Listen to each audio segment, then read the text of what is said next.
നമസ്കാരം. ഉത്തർപ്രദേശിൽ യോഗി ആദിത്യനാഥിൻ്റെ യുഗം അവസാനിക്കുന്നു. ഇതാണിപ്പോൾ ദേശീയ തലത്തിൽ ചർച്ചയായിക്കൊണ്ടിരിക്കുന്ന ഏറ്റവും വലിയ വിഷയം.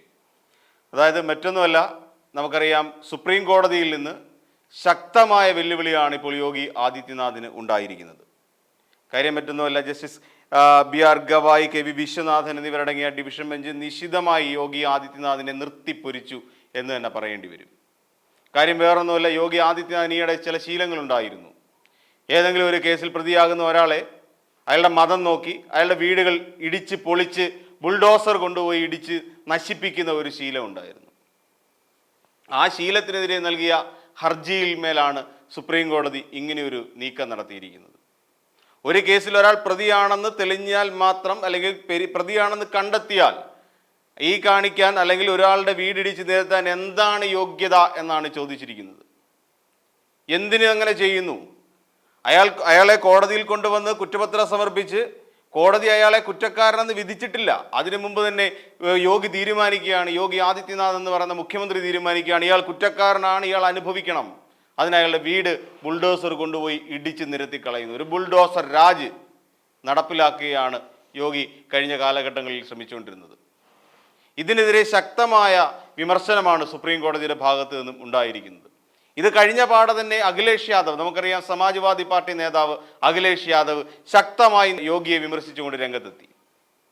അദ്ദേഹം പറഞ്ഞത്, ഇദ്ദേഹത്തിന് ഇനിയിപ്പോൾ ഒന്നുമില്ല, BJP-യിൽ പോലും യോഗി ആദിത്യനാഥ് വട്ടപൂജ്യമാണ്, അല്ലേ? ഇനി ബുൾഡോസറും കൊണ്ട് ഇറങ്ങുകയാണെങ്കിൽ നിങ്ങൾ സ്വന്തമായി ഒരു രാഷ്ട്രീയ പാർട്ടി ഉണ്ടാക്കൂ, എന്നിട്ട് അതിന് ബുൾഡോസർ ചിഹ്നം കൊടുക്കൂ. എന്ത് മനോഹരമായിട്ടാണ് അത് പറഞ്ഞത്.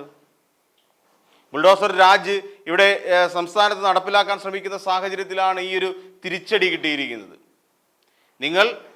നിങ്ങളുടെ ആ പാർട്ടിയിൽ എന്തായാലും പൂജ്യമായി കഴിഞ്ഞു. നിങ്ങളുടെ ആ പാർട്ടിക്കാർക്ക് വേണ്ട, BJP-ക്കാർക്ക് യോഗി ആദിത്യനാഥിനെ വേണ്ട. നമുക്കറിയാം, കഴിഞ്ഞ കുറച്ചു കാലങ്ങളായി യോഗി ആദിത്യനാഥും BJP-യുടെ കേന്ദ്ര ഘടകവും തമ്മിൽ ശക്തമായ വാഗ്വാദത്തിലും എതിർപ്പിലും അടിയിലുമാണ്. പല സമ്മേളനങ്ങളിലും യോഗി ആദിത്യനാഥിനെ BJP-ക്കാർ പങ്കെടുപ്പിക്കുന്നതേ ഇല്ല. ഇപ്പോൾ നമ്മൾ ശ്രദ്ധിച്ചു നോക്കിയാൽ കാണാം, അമിത്ഷായുമായിട്ടുണ്ടായ പൊരിഞ്ഞ അടിയുടെ ഫലമായിട്ടാണ് യോഗി ആദിത്യനാഥിനെ പലപ്പോഴും ഈ വേദിയിലൊന്നും കാണാത്തത്. അവരെ സംബന്ധിച്ചിടത്തോളം യോഗി ആദിത്യനാഥ് ഇപ്പോഴൊന്നുമല്ല. കാര്യം അദ്ദേഹത്തിന് RSS ബന്ധമുണ്ട്, അതുകൊണ്ടായിരിക്കാം.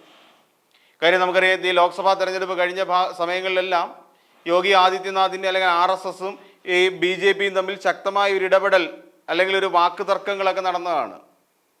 ഇതൊക്കെ സംഭവിച്ചിരിക്കുന്നത് കൊണ്ടായിരിക്കാം ഒരുപക്ഷെ യോഗി ആദിത്യനാഥ് ഇപ്പോൾ BJP-യിൽ വട്ടപൂജ്യമായി മാറിക്കഴിഞ്ഞിരിക്കുന്നു എന്ന് അഖിലേഷ് യാദവ് കണ്ടെത്തിയിരിക്കുന്നത്. അപ്പോൾ ആ ഒരു സാഹചര്യം പരിശോധിക്കുമ്പോൾ ഇത് അഖിലേഷ് യാദവിൻ്റെ പ്രസ്താവനയ്ക്ക് വളരെയധികം പ്രാധാന്യമുണ്ട്. നിങ്ങൾ മറ്റൊരു പാർട്ടി ഉണ്ടാക്കിക്കോളൂ. കാര്യം പുള്ളിക്ക് BJP എന്ന് പറയുന്ന പാർട്ടിയെ അഡമൻ്റായിട്ട് വിശ്വസിക്കാൻ പറ്റില്ല.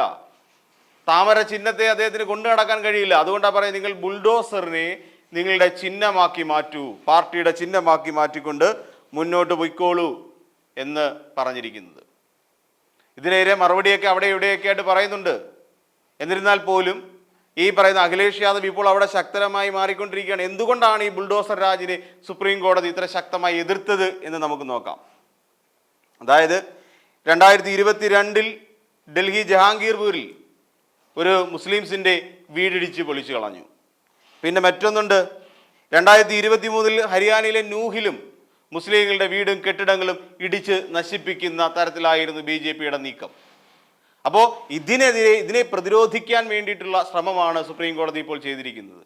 അതായത് യോഗിക്ക് സുപ്രീം കോടതി ശക്തമായ തിരിച്ചടി നൽകിക്കൊണ്ട് പറഞ്ഞത്, ബുൾഡോസർ നീതിക്കെതിരെ മാർഗനിർദ്ദേശം കൊണ്ടുവരണം എന്ന് വളരെ ശക്തമായ നിശിതമായ ഭാഷയിൽ തന്നെ സുപ്രീം കോടതി നിർദ്ദേശിച്ചിട്ടുണ്ട്. അതായത് ഈ പറയുന്ന അപ്പോൾ ഇതിന് മറുപടി ഇത് വന്നു കഴിഞ്ഞ പാടെയാണ് ഇദ്ദേഹം പറയുന്നത്, 2027 സമാജ്വാദി പാർട്ടി അധികാരത്തിൽ വരുമെന്ന് അതിൽ 100% അഖിലേഷ് യാദവ് വിശ്വസിക്കുന്നുണ്ട്. അഖിലേഷ് യാദവിനെതിരെ അയാൾ ഭയങ്കര കൊള്ളക്കാരനും തെറ്റുകാരനും ഒക്കെയാണ് എന്ന് പറയുന്നെങ്കിലും മതത്തിൻ്റെ പേരിൽ ജനങ്ങളെ ഭിന്നിപ്പിക്കാൻ ശ്രമിച്ചിട്ടില്ല എന്നുള്ളതാണ് പ്രധാന കാര്യം. ഒരു മതവും നോക്കി, ഹിന്ദുക്കളുടെയൊന്നും മുസ്ലിങ്ങളുടെയൊന്നും നോക്കി അവിടേക്കൊന്നും ബുൾഡോസർ വണ്ടി തിരിച്ചിട്ടില്ല ആര്. യോഗി മാത്രമാണ് ഈ ബുൾഡോസർ രാജുമായി രംഗത്തിറങ്ങിയത്.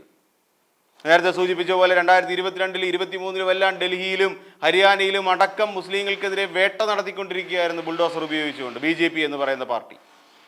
അപ്പോൾ 2027 അഖിലേഷ് യാദവിൻ്റെ നേതൃത്വത്തിൽ അല്ലെങ്കിൽ സമാജ്വാദി പാർട്ടി അധികാരത്തിൽ എത്തിക്കഴിഞ്ഞാൽ ഈ ബുൾഡോസർ എല്ലാം തന്നെ നേരെ തിരിക്കുന്ന ഗോരഖ്പൂരിലേക്കായിരിക്കും.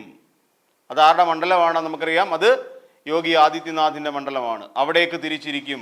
അന്ന് യോഗി ആദിത്യനാഥിന് ഇതിനെ പ്രതിരോധിക്കാനുള്ള ഒരു കെൽപ്പുണ്ടാകില്ല. അവിടെ BJP-ക്കാർക്കെതിരെയായിരിക്കും സമാജ്വാദി പാർട്ടി ഇത്തരത്തിൽ ബുൾഡോസറിനെ നീക്കം നടത്തുക. അപ്പോൾ എന്തായിരുന്നാലും യോഗി ആദിത്യനാഥ് വലിയ പ്രാമാണിത്യത്തോടെ അല്ലെങ്കിൽ അഭിമാനത്തോടെ പറഞ്ഞുകൊണ്ടിരിക്കുന്ന ഒരു ബുൾഡോസർ രാജിന് അല്ലെങ്കിൽ ഒരു ബുൾഡോസർ യുഗത്തിന് തന്നെ ഒരു അവസാനം വന്നിരിക്കുന്നു നമുക്ക് കരുതാം. ഇനി സുരേഷ് ഗോപി ഇനിയിപ്പം ഏതെങ്കിലും പൊതുവേദിയിൽ വന്നിരുന്നു കൊണ്ട് ഒരു യോഗി വരും എന്ന് ഏത് രീതിയിൽ പറയും എന്നുള്ളത് നമുക്ക് കാത്തിരുന്ന് കാണേണ്ടത് തന്നെ. ഈ വീഡിയോ നിങ്ങൾക്ക് ഇഷ്ടമായാൽ ലൈക്ക് ചെയ്യുക. കൂടുതൽ വീഡിയോകൾക്കായി യോഗനാഥം ന്യൂസ് ചാനൽ സബ്സ്ക്രൈബ് ചെയ്യുക.